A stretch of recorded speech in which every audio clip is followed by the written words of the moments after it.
Johara, welcome to the third quarter Westpath webinar. This is a chair that you're going to become very familiar with. Thank you. So Johara recently joined us as our Deputy Chief Investment Officer, and she'll be taking over as Chief Investment Officer for Dave Zellner when he retires in summer of 2024. So we're excited to have you here. We're excited to have our participants and our institutional clients meet you. So prior to joining Westpath, you were the Executive Director and the Chief Investment Officer for the Illinois State Board of Investments, or ISB. And there you managed over $24 billion in defined benefit contributions and also $5 billion in defined contribution assets. So that's a really big job. I'm excited to be here. Thank you, Joe. So you worked at ISB for 16 years in various roles and had a great deal of success there. What about Westpath did you find intriguing or appealing, and how did your previous work prepare you for your new role here? What did I find appealing about Westpath, Joe? I got to tell you, the number one thing was the people. Everybody I met that was affiliated with Westpath or the employees here, I think we had a shared value, and honestly, everyone's just kind, and kindness goes a long way. The second thing that drew me is the mission. It's always been important to me as an investor to be able to incorporate some aspect of doing good with the money. And as we manage billions of dollars, we play an important role to ensure that we're making money on that money for those beneficiaries and participants of the plan, but also doing it in a way that can affect change and do great work overall in the world. So I knew Westpath was doing that, and so to be able to combine both is just a beautiful thing. And I think the longer you're here, you'll start to learn about some of our clients' missions, and that's always something that's really powerful when you hear those actual stories. So during your tenure, the board's private equity portfolio had the top-ranked performance amongst public pension funds for several years in a row in private markets. What was your approach to private investments, and why do you think it was so successful?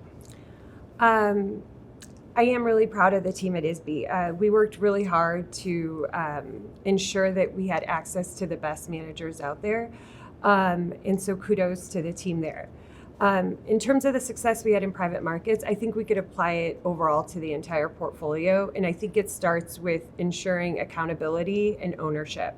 And so empowering those that make certain decisions has been very critical to make sure that they're able to make those decisions, but then also, holding them accountable to those decisions. I would also say there is a healthy sort of sense of competition.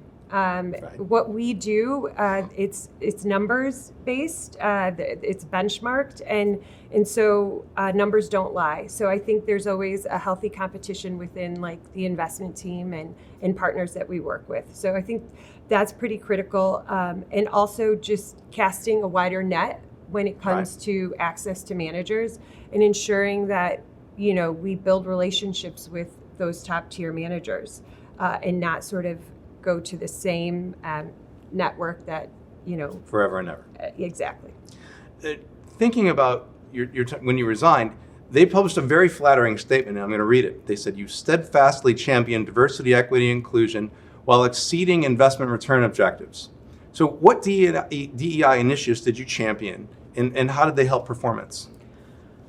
So I think it starts from the top in terms of DE&I. So I made it very clear that this was an important initiative for us, and it was part of our mission is to ensure that we were inclusive.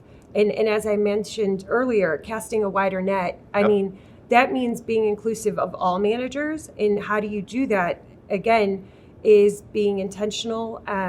We went to a lot of networking events, conferences that we knew would be more inclusive of smaller, diverse managers.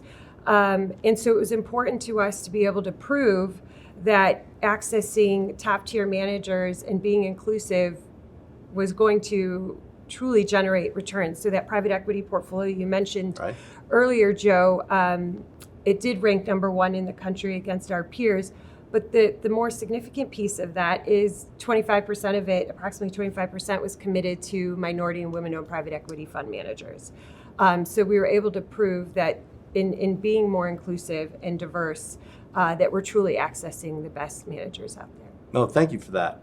And about your background, tell us about your background and your upbringing and how that shaped you into the kind of investor you are today. So a little bit in terms of my background, I studied at DePaul University. I went back and got my MBA there. But I would tell you the background that probably influenced me mostly is more of my personal upbringing. I was raised by a very smart, strong, supportive mother. And I think we've gone through some hardships and challenges in life. And I think they've only made me more resilient, patient, and I can apply that sort of mindset as an investor. And so we've all gone through challenging times, living through the global financial crisis, the pandemic.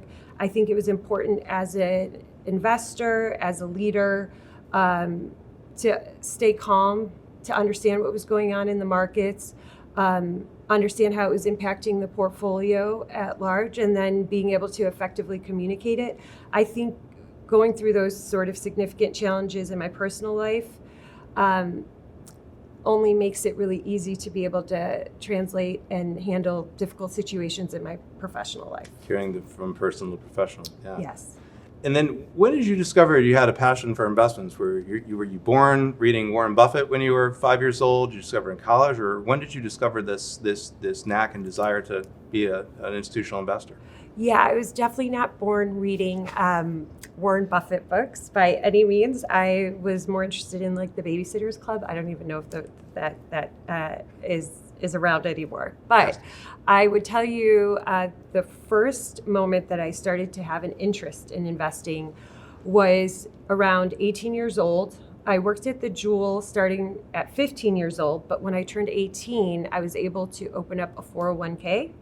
And at that time, I remember there was money going out of my paycheck for union dues.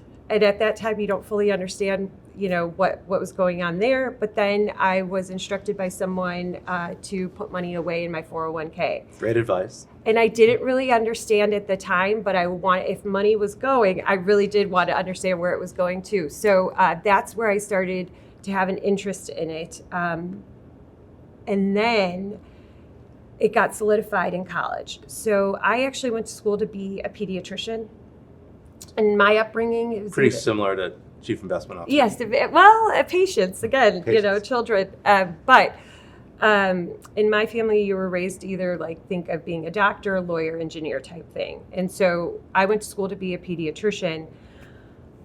I took a couple biology courses, and then organic chemistry really made me second guess why I was there. Thank you, DePaul Organic Chemistry. So I didn't want to upset my mom. So I secretly applied to the College of Commerce. And the minute I entered that school and started taking statistics and other classes and finance courses, it was coming to me so naturally. And I got so excited about it all that I finally, a few years in, I had, it was about not my senior year, but probably closer to the end of my junior year, I told my mom that I'm making a career change. And so it was more in college that I solidified it. And then I think just, again, being able to mix mission with investing is really when it all took off for me, because it's just so important with the industry we're in to have that sort of mindset. Yeah, that's some really great background. So before we're going to wrap this up with a couple rapid fire questions, but is there anything else you'd like the audience to know about your approach to investing or managing a pension fund? Yeah, I think for me, in my many years of experience as a CIO, I would tell you that it's important for us to evolve. Information changes, and so I think it's important for us to analyze new information and reassess decisions that were made. And I'm not saying that this needs to be done on a regular basis, right, and that, not to be strategic, But I think it's important for us to really look at the environment we're in and what impact that will have, and to take decisions that were made 5-10 years ago and perhaps revisit them. And for example, we had a large portfolio at ISB, and it was a really great idea, I would say, 8 years ago.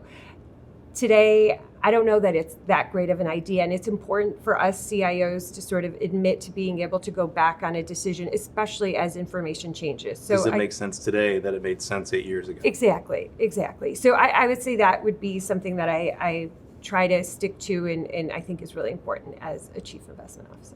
Well, thank you for that. Now we get to have some fun. So we're going to do a little bit of a lightning round. We or you get to have some fun. We're all going to have some fun. Let's see.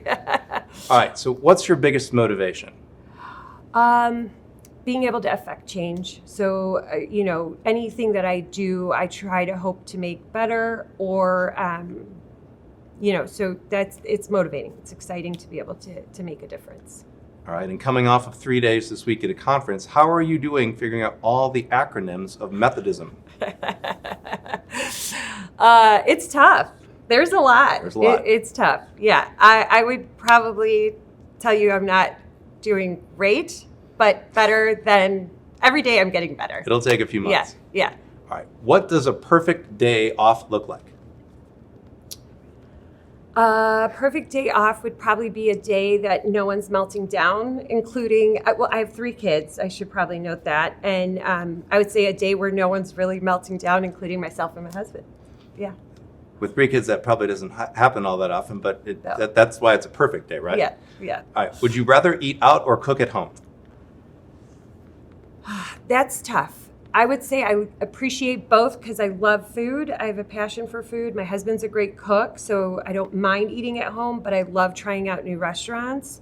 And something exciting is that this investment team, I think, has a passion for food. We have a few. Yeah, and on my first day in the office, Fred had baked a French apple cake. So this is just everyone's speaking my language here. It's coming together. Yes. So you mentioned that you have 3 young children that keeps you very busy, but are there any hobbies or passions that you have outside of chasing after them? What is a hobby? Just kidding. No, I do actually. So I'm passionate about being a mom and being very present in my kids' life. So I am a room mom. And I think that is somewhat of a hobby. It takes some talent to be a room mom. And patience. Yeah, and patience. So I do that. And then I also sit on the investment committee at their school. Again, mixing my professional skill set, but also being there for my kids. And then also part of La Rabida Children's Hospital Board. Fantastic. So a lot of children-related stuff. Children hobbies. Yes. Well, that's what we have, Johara. It's fantastic. Thank you for sitting down with us. We're really thrilled that our institutional clients and our participants can meet you, and we look forward to having you in this chair a lot more in the future. Me too. Thank you for having me.